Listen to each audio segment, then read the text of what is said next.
Katie Flannery here with KNF Network, reporting on this week's Playing on the Plays. Good afternoon, fellow theatre goers. I am live in Toronto at the Theatre Centre. With the recent artistic director switch at the Canadian stage in the summer, I thought a comparison of two theatre companies would be a good topic of discussion. Remember, throughout the report, you can call in at any time to add to the discussion, or you can also call to answer our main guiding question. How do Factory and Canadian Stage decide on the plays they're going to put on their stage? We'll stop waiting in the wings and get right into it. Both Canadian Stage and Factory claim an intercultural identity in Toronto. The plays these companies choose to include in their seasons are a reflection of their intercultural intents. The biggest contrast between Factory and Canadian Stage is not fully understood by what they put on the stage, but in the thought process the two theatre companies take to create their seasons. The messages these companies want to put forth can be understood by the About Us sections on their websites. Canadian Stage's About Us section highlights the company's leading non-for-profit contemporary performing theatre, sharing new and innovative stage work from Canada and around the world, contextualizing great Canadian performance within an international conversation. We are dedicated to reinforcing Toronto's position with an international cultural dialogue by acting as a home, an incubator, and an exporter of leading Canadian and global performance. In contrast, Factory describes their mission is to enthrall audiences with the imagination of Canadian playwrights and develop the next generation of intercultural theatre artists. Factory has committed to exclusively produce Canadian plays. Factory has made it an artistic priority to invest in Canadian artists who bring their stories to our theatre in Toronto. This has made Factory the home of the Canadian playwright for over 4 decades. We have a call! Hello, you're live on air on this week's Playing with the Plays. Katie here. Who do I have the pleasure of talking Hi, to? my name is Rhiannon, and I'm a student at Western University. I have a class of semester Culture and Performance. Last week we discussed the function of a rhizome. When you talked about the About Us sections, I think I understood the class discussion a little better. Do you think that you could explain what a rhizome is, though, for the other listeners?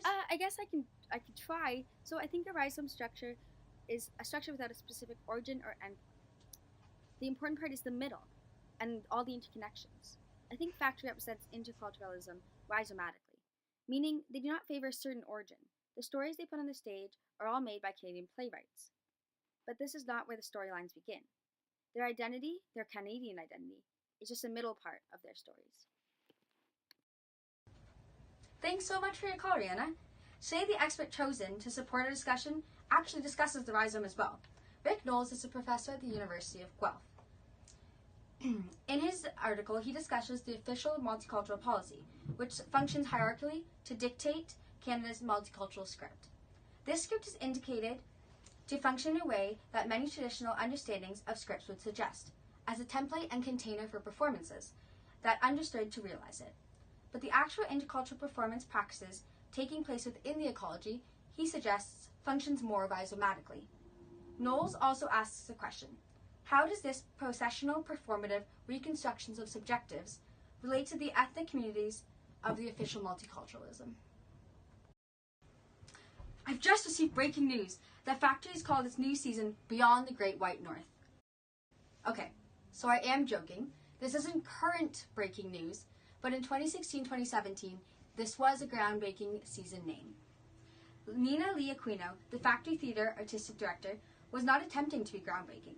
It is unsettling that in 2016, a season where every playwright is a person of color is considered shocking and historic.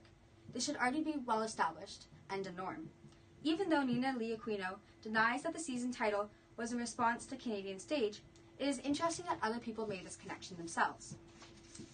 The same year, 2016-2017, the hashtag #CanStageSoWhite spread around. All of their 18 plays that season, every director, every playwright, and every choreographer was white. This stark contrast from not so long ago, just 2 years ago, helps us understand these theatres' intercultural relationships today. This information from our breaking news story this week is from CBC. To be able to fully zoom out on these comparisons between the theatre companies, we're going to go talk to the people closest to these theatres. These people will be able to point to the main intercultural points the theatres want to get across. Now, over to the theatres. We're now here on Berkeley Street in front of the Canadian Stage in the Distillery District, We're going to go in just a second. We're going to speak to Jordan Tannehill and also Sandra Lararde. They're going to tell us about their roles within the Canadian stage. And now, as an artist who has had the opportunity to work at Canadian Stage, to understand how my own work is in conversation with, again, a broader international dialogue around live performance, it's been a great honor. And also, Jordan Tannehill was very easily able to articulate the Canadian Stage purpose with many of their plays. Many of these plays have a very strong Canadian background, and in this way, they can go into the international level and still represent Canada. As Knowles discusses in his readings, this is referred to as a heterotopic space. Something about them differs them enough from other cultures. In this way, they can be labeled as Canadian. I really want the audiences to experience contemporary Indigenous performance. We are relevant, it is our time, we are here and now, and we have so much to give Canada. And to even expand the breadth and scope and the depth of what Canadian arts and cultural ecology could be in this country. Sandra Lararde is the artistic director of the play Trace. This play has been the play of residence at the Canadian Stage for the past 2 years. This shows its prioritization within the theatre. The Indigenous people that are represented in this play are minorities, and it shows that Canadian Stage wants to bring home this message about the Canadian people. So just a quick 10-minute Uber to Bathurst Street near Queen Street West. We're now in front of Factory Theatre. Here we get to finally speak to Nina Lee Aquino and also a fellow savvy news reporter like myself, Rick Mercer. Unleash it. Support from the Factory and theatres like it across Canada helped transform me from the angry young man I was to the angry middle-aged man I am today.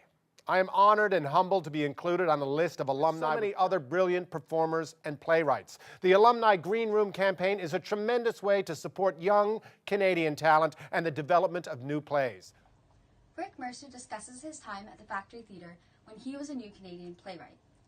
Factory prioritizes this intercultural aspect as they support many new Canadian playwrights. Kind of, the overall messaging. When I became the artistic director of Factory, it was important that, when they hired me, or even before they hired me, that was something that I put on the table right away, that, my priorities would be staging diversity. Because, you can't, you can't tout being Toronto's theater community if what you see on the stage and your audiences and the staff, if it doesn't look like the inside of a TTC bus. That's huge, and that's really accessible to our general public to get an idea of the kinds of stories we tell here at Factory. Nina Aquino Lee is a very, very important person to discuss when talking about intercultural relations.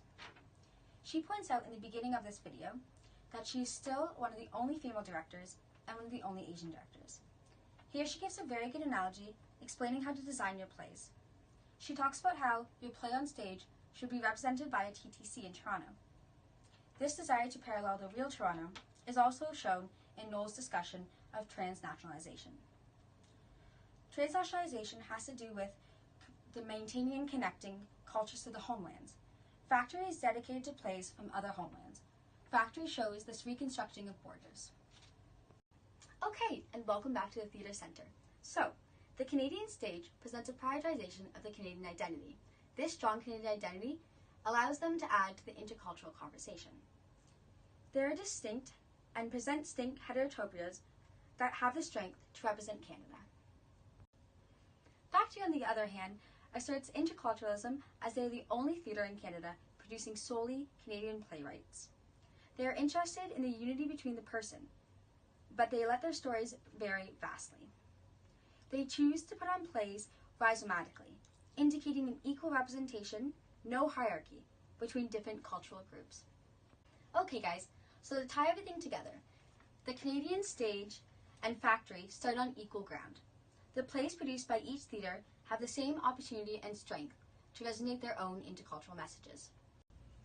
Thank you guys so much for tuning in to this week's episode of Playing with Plays about Canadian Stage and Factory Theatre. I hope during this busy time of the year, you guys might be able to find some time with friends and family, maybe go see a live play. What about a Christmas gift to give than the gift of live theater? Why not? Already looking forward to next week on Playing with Plays, and I hope that you guys try to stay warm until I see you again.